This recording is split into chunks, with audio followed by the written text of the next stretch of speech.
Do you remember what was going on 30 years ago? In 1994, the Acer Power Pentium 60 was considered the best home desktop computer.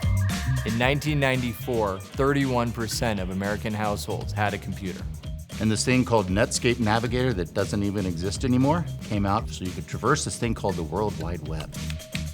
IBM released the first personal communicator called Simon, and its battery life was a whopping 1 hour.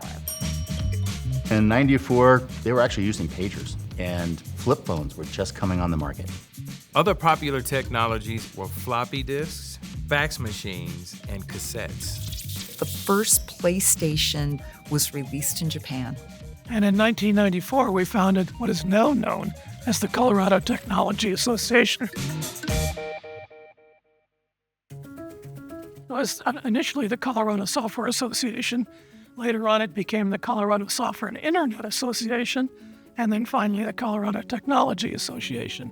That's me back in those days. We had a very small infrastructure for software and service companies in Colorado. We needed to do a demographic of the state of Colorado. We decided to do it via telephone books, list possible names of people in our industry so we could eventually write them a letter. Our initial concerns about bills and policy had to do mostly with taxing. We needed to be part of government in a way. Lawmakers needed to understand what we were doing, needed to be supportive of our industry so we could, if nothing else, follow the law. When we started the roundtable, we had 10 members. And then flash forward, we're 355 members. We've got a board that was larger than all the people that were around that table back in the 90s. Our goals in a nutshell have been advocacy, economic development, content, and talent development.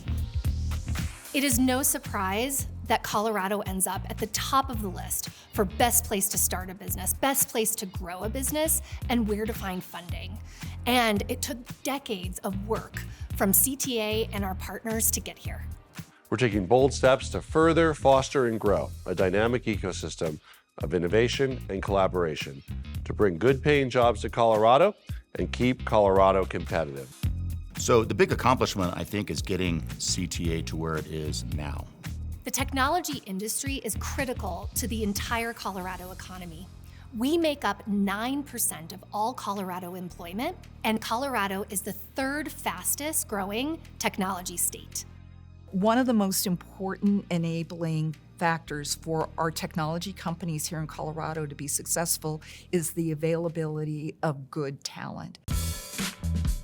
The talent initiatives are the areas that I have been most excited about. CTA has done a fantastic job of moving women who have always been present in the technology industry to the forefront. The Women in Tech Conference at CTA has been absolutely incredible forum for connecting and galvanizing women who are in the technology field in Colorado. Being part of DISH, I've had a lot of women who participated in Women in Technology for CTA. They've performed on panels, they've led organization efforts. My team's always excited about that, and they keep connections that go on for a lifetime.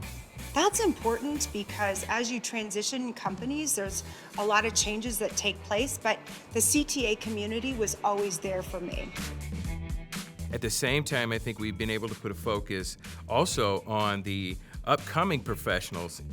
In 2021, our board and our members came to us asking how we can involve our emerging leaders in companies in this post-pandemic world. We ended up creating the Young Professionals Board, which we call affectionately YoPro.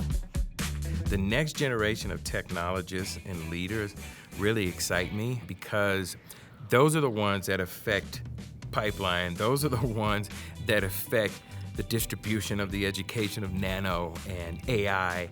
And so we do it at this level, and at the same time, we also do it by nurturing the next generation of women in tech. CTA has always been very consistent and focused on what do the members need.